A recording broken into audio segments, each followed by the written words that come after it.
Keisha Monroe, and I'm bringing to you another story time about how I had a tubal ligation as well as a hysterectomy at the age of 28. So I started my period when I was about 10 years old, and they were pretty normal. And when I say normal, I mean stayed on for about 4 to 5 days, and it was a light period. When I got into my late teens, the duration of my period was the entire 7-day mark, and with the 8th day being the last day. And I felt nothing about it. I thought it was normal, actually. And until I started having those conversations with friends and my mom, and I stay on for the whole 7 days. Everybody is baffled, like, what? Like, well, I only stay on for 3 days, and I only stay on for 4 days, and I'm sitting here like, well, thank you for telling me that. Like, I hate being on my period, but it's something that I dealt with. Getting into my 20s, I started noticing more pain during my periods. I started noticing that I still was on for the entire 7 days, and the bleeding was heavy. So heavy that I would have to wear a tampon as well as a pad to make sure I don't have any accidents. That's the most uncomfortable feeling on this side of creation. You feel like you got something in you and you got a damn diaper on. But I dealt with it. I dealt with it until I got fed up when I started getting pain during intercourse. And you know the difference between the good sex pains versus bad sex pains.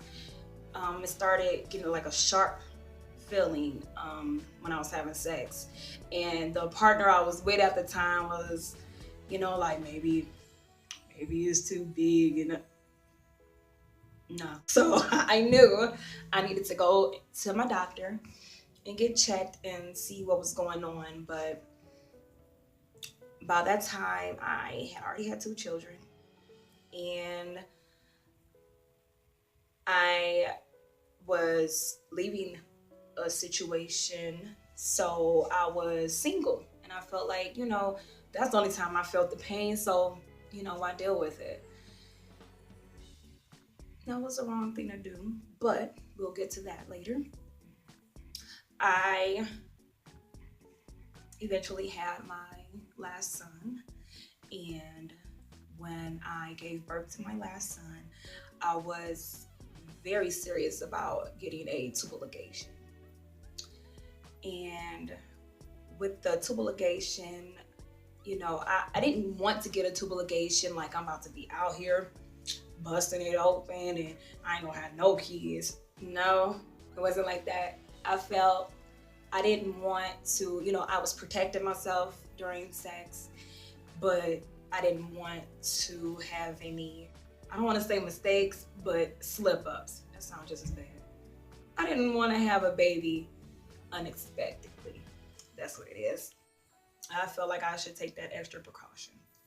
Now, mind you, I did have in Marina an IUD, and the IUD stopped pregnancy for 5 years. After my second son, that's when I got the IUD, and I took it out after the 5 years, and I was fine after that, but I felt like I wasn't gonna have any more children, and that's why I didn't get another IUD.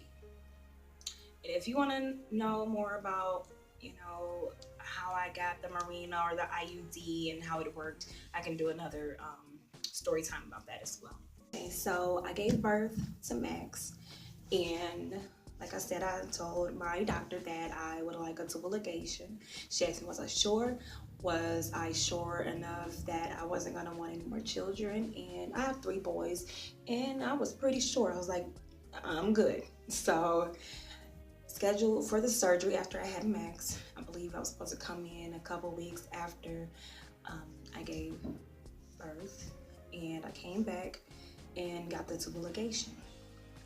And when I had the tubal ligation surgery, oh my God, that was my first surgery. And it was scary. I was scared of being put under. You know, you hear all the horror stories about people getting put under and not surviving, and or even feeling the surgery while or feeling the procedure happening while they're under anesthesia. And I was scared, but I knew that this was a surgery that I did want at the time, so I went ahead and went through with it.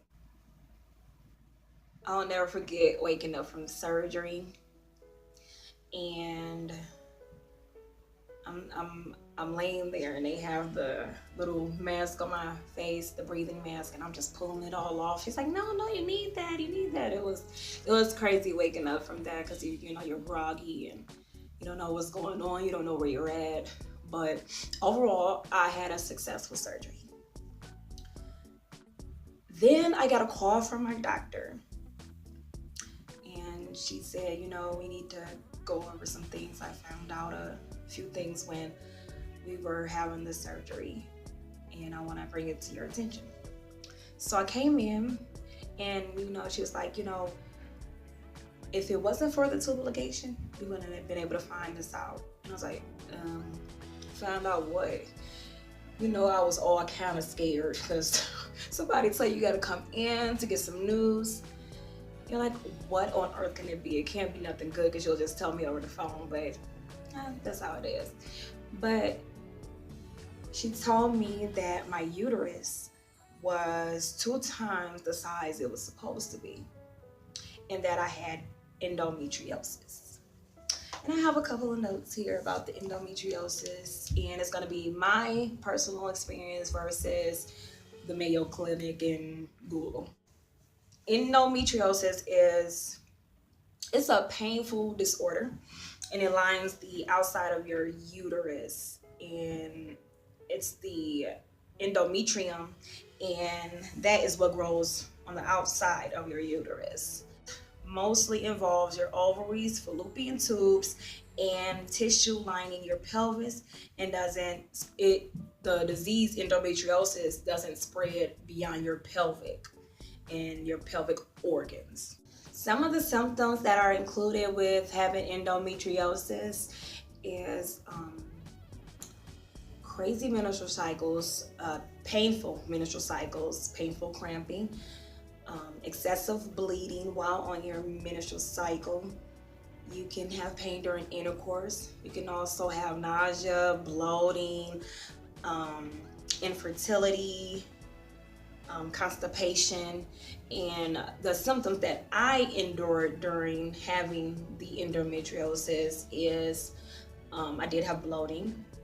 I also had pain during intercourse, and I had excessive bleeding more than what I should have during the normal menstrual cycle. It's very important to check with your OBGYN when you have any issues down there. Like, really, like, if you got some issues going on, don't be scared. Don't be scared, because you can prolong things and make it worse than it could have been. Anything. And if you're not satisfied with your doctor's response, always go get a second opinion. They're not gonna sue you. They're not gonna kill you for doing it. So her response to me for treatment was either 2 things. You either get surgery, or I can put you on some hormonal medication. Now, if you know me, I hate taking medicine. I hate taking medicine. I do not want to take medicine. That's why I need to get my body in order, because I'm not trying to be sitting at the kitchen table taking 10 pills a day. I hate pills.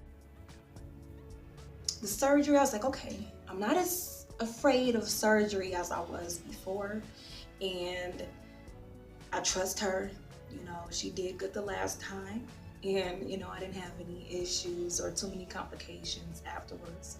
So I elected for the surgery. And the surgery includes a hysterectomy. And when I heard the word hysterectomy, I instantly thought, oh my God, like they're just gonna take everything out of me. I've actually heard women say they are empty on the inside, and I'm like, oh my God, what? But you know, she had she talked to me, and I asked a million questions, and she let me know that that's not what it is, and that I wouldn't be getting the full hysterectomy, which is taking the uterus out of the body as well as the ovaries.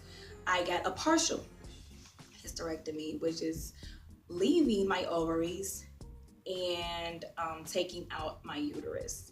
And I elected for that option, the partial hysterectomy, because at least, you know, I do not want to have children as of now, but who knows in the future. There's so many options when it comes to having babies, and you know, I can store my eggs, or I'll still have my eggs in order to achieve that if I wanted to do so one day. I want to say thank you to my BFF Kimi and my brother Anthony, because if it wasn't for them, I don't know what I would have did. That the recovery for hysterectomy surgery was 10 times worse than the recovery for the tubal ligation. I mean, they're taking a big organ out of your body, so I know that plays a big part in it, but I was down for, I want to say, a good 2 weeks. I had to have people cook for me, clean for me. I had to bring my bed downstairs to the downstairs level of the home in order to just be able to walk a few steps to the downstairs bathroom instead of having to come up and down the stairs. Today, I feel awesome. I feel amazing. I don't have any more bloating, and I do not have any more pain during intercourse. But I'm glad I went with that option. I no longer have periods. Oh, and I love throwing it in my family face, like my mom and my aunties. Like, I don't have to deal with that stuff no more. But I'm just happy that I don't have that pain anymore. You know, just going through life with unnecessary pain, it's not necessary. I'll be 32 this year, and I'm still doing amazing. I do want to say this. When I did have the surgery, I did have a little bit of hot flashes, and I started having the effects of menopause. And you know, I called my doctor right away. I was like, what is going on? Why do I feel so hot? Why am I, it's just a lot was going on with my body. I would just break out in sweat, and then I'll be freezing the next minute. And she was like, you know, you're just, you know, it's like a hormonal imbalance. And my body was going through that transition and that transaction. Every now and then I'll get a hot flash, but it's not detrimental, you know. It's where I'm like, oh Lord, please open a window, please. No, it's not that bad. But I do get cravings when it's like around that time of the month. Like, I still crave for chocolate, and I'm not a big chocolate fan, but around that time, that's how I'll know that, oh, maybe this is around the time that I wouldn't normally come around my period. But and I do want to stress again, is when you're having an issue, please go to your doctor. Male, female, anything. I don't know why y'all dudes still looking at this. You nasty. I'm just joking. Maybe you just want to be informed. But I know people kind of grossed out when I show those pictures, but it's just to inform you, you know, make sure you go to the doctor when necessary, please. But that's about it, and I guess I'll see y'all next time. I don't have no periods. I don't get a bad tampons. I don't get a bad nobody pants.